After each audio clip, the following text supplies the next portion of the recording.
अस्सलाम वालेकुम। Shape builder tool का इंट्रोडक्शन हमने पिछली वीडियो में लिया था। इस वीडियो के अंदर हम शेप बिल्डर टूल को कुछ एग्जांपल्स के साथ एक्सप्लेन करने की कोशिश करेंगे। तो चलिए शुरू करते हैं। सबसे पहले शेप बिल्डर टूल के लिए मैं ये वाली एग्जांपल को एक्सप्लेन करूँगा। इस शेप को इस्तेमाल करते हुए हम ये शेप बनाएंगे जो कि बहुत ईजी है। इसके लिए हमें क्या करना पड़ेगा, इसको पहले ट्रेस करेंगे। हमारे पास ये एलिप्स टूल है, तो यहाँ से इसको हम इस तरह से एक एलिप्स बना लेंगे और इसका स्ट्रोक जो है हम थोड़ा सा चेंज कर लेते हैं, 1 पॉइंट कर लेते हैं। अब इसका जो साइज़ है वो तकरीबन उतना रख लें कि जितना हमारे पास पहले से ये मौजूद है। ये हमारे पास एक एलिप्स बन गया है। अगर देखा जाए तो ये सारी की सारी जो कॉम्प्लेक्स शेप है ये एक बुनियादी शेप से मिलकर बनी है। ये जो एलिप्स हमारे पास है इसको हम पहले उस शेप के अंदर कन्वर्ट करेंगे। अगर देखा जाए तो ये वाला जो हिस्सा इसका अंदर का हिस्सा है, इसी को ही बार बार रिपीट किया गया है। अब देखें, इसको जब मैं यहाँ पर लेके आऊँगा तो ये हिस्सा आ जाएगा। इसको मैं उठा के यहाँ तक लेके आऊँगा तो ये हमारे पास यहाँ पे मुकम्मल अटैच हो गया। अब बाकी चीज़ों को कैसे बनाएंगे, एक छोटा सा टूल सीख लें। मेरे पास ये वाला रोटेट टूल है, ये यहाँ से भी आप एक्सेस कर सकते हैं या आर से इसको एक्सेस किया जा सकता है। हमारे पास ये वाली शेप को हम रिपीट करना चाहते हैं तो इसको मैं सेलेक्ट करता हूँ और ये जो सेंटर है ऑल्ट प्रेस करके यहाँ पे मैं क्लिक करता हूँ। अब देखें, प्रीव्यू इसका ऑन रखें, यहाँ से मैं इसको 30 कर लेता हूँ। अब प्रीव्यू को ज़रा हटा के दोबारा लगाएं तो देखें ये वाली जो शेप है थोड़ी सी हमारे पास टिल्ट हो गई है। तो मैं यहाँ से कॉपी प्रेस करूँगा, इससे क्या होगा कि असल शेप भी हमारे पास रहेगी और इसकी एक कॉपी तैयार हो जाएगी। अब इस शेप को आपने डीसेलेक्ट नहीं करना और कंट्रोल डी को प्रेस करना है तो इस शेप की एक और कॉपी बना देगा। उसी तरह की एक और कॉपी, ये एक और कॉपी और ये लास्ट कॉपी, हमारे पास ये सारी कॉपीज़ तैयार हो गई हैं। हम अगर देखें तो ये चीज़ जो है इसको हम ज़रा साइड में लगा लेते हैं यहाँ पे, तो देखें ये मुकम्मल उसी तरह की बन चुकी है। अब इसको हम शेप बिल्डर टूल के साथ ये वाली शेप में कन्वर्ट करेंगे। कैसे?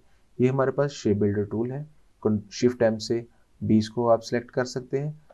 उससे पहले आपने सारी शेप को सिलेक्ट कर लेना है, क्योंकि शेप बिल्डर टूल उन्हीं शेप्स के ऊपर काम करता है जिनको आप पहले से सिलेक्ट करके रखते हैं। ये चीज़ इस तरह से इसको बनाया गया है, तो मतलब ये वाला हिस्सा, ये वाला हिस्सा और ये वाला और साथ में यहाँ कॉर्नर तक, ये तमाम के तमाम पार्ट्स इसका एक का हिस्सा हो जाएंगे।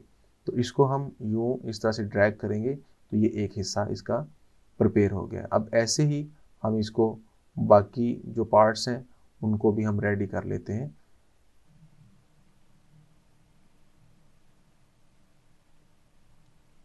जी, तो हमारे पास ये सारी शेप्स जो हैं वो रेडी हो चुकी हैं।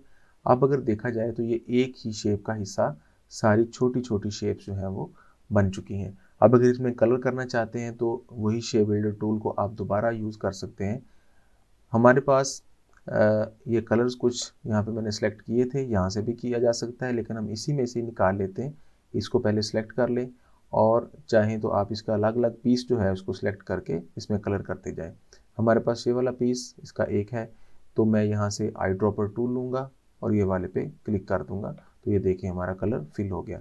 अब बार-बार टूल्स को सिलेक्ट करने में टाइम वेस्ट होता है, तो आप कंट्रोल प्रेस करें और इसके ऊपर लाके क्लिक करें तो आपका कुछ लम्हों के लिए ये सिलेक्शन टूल जो है वो एक्टिवेट हो जाता है और बाद में फिर जो आई ड्रॉपर टूल है हमारे पास वही आ जाता है।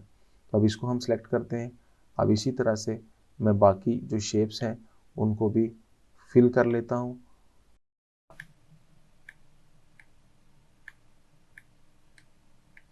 अब देखें ये सारी की सारी शेप्स जो हैं वो हमारे पास बन चुकी हैं। अब इसके ऊपर ब्लैक स्ट्रोक है तो वो भी दिया जा सकता है। यहाँ से स्ट्रोक को सिलेक्ट करें और ब्लैक स्ट्रोक जो है उसको सिलेक्ट करें। अब ये आपकी मर्ज़ी है कि आप इसका स्ट्रोक बढ़ाना चाहते हैं या कम करना चाहते हैं। बाकी हमारे पास शेप बिल्डर टूल ने इस शेप से ये वाली शेप हमें बना कर दे दी। नेक्स्ट एग्जाम्पल पे जाते हैं। ट्विटर का लोगो हम ट्रेस करने की कोशिश करते हैं लेकिन ये मैं टाइम ज़ाया नहीं करूँगा। ये मैंने पहले से सारे सर्कल्स जो हैं वो उसके ऊपर लगा रखे हैं। इस तरह से सर्कल्स को हम वहाँ पे लगा के और बाद में शेप बिल्डर टूल का इस्तेमाल करते हुए इनको ट्रेस कर सकते हैं। अब देखिए हमारे पास ये हिस्सा हमें सिर्फ चाहिए और बाकी कुछ भी नहीं चाहिए। शेप बिल्डर टूल ले लें। इसमें हम देख सकते हैं कि ये वाला जो लोगो है ये लॉक नहीं है, तो इसको हम पहले लॉक कर लेते हैं और बाकी जो शेप्स हैं उनको इस लोगो की शक्ल देने की कोशिश करते हैं। तो सबको सिलेक्ट करें पहले और साथ में ये वाला शेप बिल्डर टूल सेलेक्ट कर लें। अब बीच का जो हिस्सा हमें चाहिए और बाहर वाला हिस्सा हमें नहीं चाहिए, तो ऑल्ट प्रेस करें और इस सारे को इसमें से माइनस करें। ये गलत हो गया थोड़ा सा, तो ऐसे हो जाता है। तो आप ऑल्ट प्रेस करें, आप ऐसे कर लें, ये वाला इसमें से ख़त्म करें, ये ख़त्म कर लें। ये जो हिस्से आपको नहीं चाहिए वो ऑल्ट प्रेस करके आप उनको इस तरह से ख़त्म कर लें। ये वाला हिस्सा भी नहीं चाहिए और ये वाला हिस्सा भी नहीं चाहिए। तो इस तरह जो हिस्सा आपको नहीं चाहिए होता उसको ड्रैग करके उसमें से माइनस कर लें। और अब ये सारे हिस्से हमें चाहिए, तो अब इनको एक दफ़ा हम देख लेते हैं। तो इनको हम आपस में इस तरह से कंबाइन कर लेंगे। ये वाला हिस्सा भी कंबाइन करना है, ये वाला हिस्सा भी कंबाइन होगा, ये वाला भी, ये सब का सब भी। जो सर्कल के जितने भी हमारे पास पार्ट्स इसमें बचते थे वो सारे के सारे हमने इसमें कंबाइन कर लिए। ये कुछ चीज़ें रह जाती हैं बाज़ दफ़ा, तो उनको फाइन ट्यून भी किया जा सकता है। तो अब अगर हम इसमें कोई कलर दे दें, फॉर एग्ज़ाम्पल हम ब्लू जैसे है ये वाला, तो ये हमारे पास इसका लोगो बड़ी ही सफाई के साथ ट्रेस हो चुका है। नेक्स्ट एग्जाम्पल पे चलते हैं। हमारे पास ये एक सर्कल है, ये सिंपल सी चीज़ है, लेकिन इसको बनाने के लिए शेप बिल्डर टूल का इस्तेमाल करेंगे। वैसे ही सर्कल जो मैंने पहले से लगा के रखे हैं उनको मैं उठा के, एक्सक्यूज मी, ये वाला सारा इसको उठाएं और यहाँ पे ला के इसको एडजस्ट करने की कोशिश करें। ये सारा हिस्सा मैंने ग्रुप किया हुआ है, इसलिए तमाम की तमाम चीज़ें एक जगह पे फिक्स रहती हैं। तो इनको आप सेलेक्ट करें, शेप बिल्डर टूल के अंदर जाएं। ये हिस्सा हमें नहीं चाहिए, हम इसको इसमें से माइनस कर देते हैं। और ये वाला हिस्सा हमें चाहिए कुछ इस तरह से, कुछ ऐसे, और ये वाला। अब इसको हम बाहर की तरफ लेके आते हैं ताकि ज़रा इसका अच्छी तरह से व्यू आ सके। ये हमारे पास एक चीज़ बन चुकी है। इसमें ये पीस अलग है, अगर हम इसको अनग्रुप कर लें, ये पीस अलग है, ये वाला और ये वाला। कलर करना चाहते हैं इस तरह से ग्रेडियंट कलर ही देते हैं इसको, तो हमारे पास इसको आप सेलेक्ट करें और ये वाला ग्रेडियंट कलर इसका सेलेक्ट कर लें। अब यहाँ पे कलर नहीं आएंगे, तो हम इसके लिए कलर यहाँ पे पहले चूज़ करेंगे। ये ऐसे काम नहीं करेगा, पहले इसको सेलेक्ट करें और यहाँ पे लेके आए। अब ये शो हो जाएगा, तो डबल क्लिक करें तो ये कलर्स भी शो हो जाएंगे जो भी आप इसमें चूज़ करना चाहते हैं। तो मैं ये वाला कलर इसमें लगा देता हूँ और इस वाले हिस्से के ऊपर मैं ये वाला कलर यूज़ कर लेता हूँ।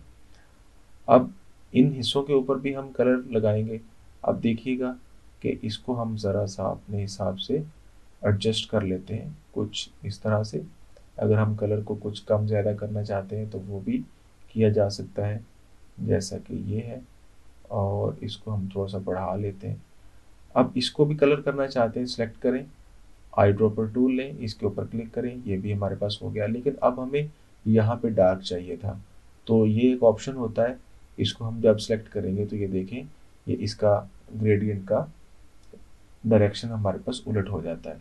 अब हम तीसरे वाली शेप को सिलेक्ट करते हैं, आई ड्रॉपर टूल लेते हैं और इसके साथ हम इसको साथ में कलर कर देते हैं। अब हमारे पास कलर सारे एक्यूरेट आ चुके हैं। स्ट्रोक हमें नहीं चाहिए, सिलेक्ट करें और स्ट्रोक को आप यहाँ से नील कर दें। अब ये सारी शेप्स को हम यहाँ से ग्रुप कर लेंगे, तो अब हमारे पास एक लोगो इसका प्रिपेयर हो चुका है। उम्मीद करता हूँ ये लेक्चर आपको अच्छा लगा होगा और इसमें आपने कुछ चीज़ें सीखी भी होंगी। तो मिलेंगे आपको इंशाल्लाह अगली वीडियो में, तब तक अपना ख्याल रखिएगा। अल्लाह हाफिज़।